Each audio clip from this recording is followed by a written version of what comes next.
நம் வீட்டில் என்ன விளக்கு ஏற்றினால் என்ன பலன் என்று என்பதை இந்த பதிவில் காணலாம். பலரும் தனது வீட்டில் பலவிதமான விளக்குகளை ஏற்றி வழிபாடு செய்யவார்கள். அதில் என்ன விளக்கு ஏற்றினால் என்ன பலன் என்று தெரியுமா? காமாட்சி அம்மன் விளக்கு ஒருவர் தனது வீட்டில் ஏற்றினால் அவரது வீட்டில் சகல தேவதைகளும் குலதெய்வமும் வாசம் செய்யும். சிலர் தனது வீட்டில் குத்து விளக்கு ஏற்றி வழிபாடு செய்வார்கள். குத்து விளக்கு என்பது மகாலட்சுமியின் அம்சமாகும். இதனை ஏற்றி வழிபாடு செய்யும்போது வறுமை நீங்கி செல்வம் நிலைக்கும்.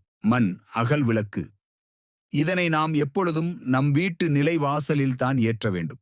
அவ்வாறு ஏற்றும்போது கண் திருஷ்டி மற்றும் தீய சக்திகளிலிருந்து நம்மை காப்பாற்ற உதவும். கஜலட்சுமி விளக்கு ஏற்றுவதன் மூலம் நமது தீராத கடன் பிரச்சனைகள் தீர்ந்து பணவரவு அதிகரிக்கும். குபேர விளக்கு வடக்கு நோக்கி ஏற்றி வழிபாடு செய்வதன் மூலம் தொழிலில் லாபமும் சுபிட்சமும் தேடி வரும்.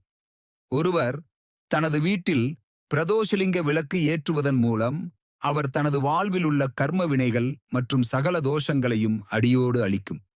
இந்த 6 விளக்குகளில் ஏதேனும் 3ஐ ஒருவர் தனது வீட்டில் கண்டிப்பாக ஏற்றி வழிபாடு செய்ய வேண்டும். தொழில் செய்யும் இடங்களில் குபேர விளக்கு மற்றும் கஜலட்சுமி விளக்கு ஏற்றுவதால் நல்ல லாபத்தை பெறலாம்.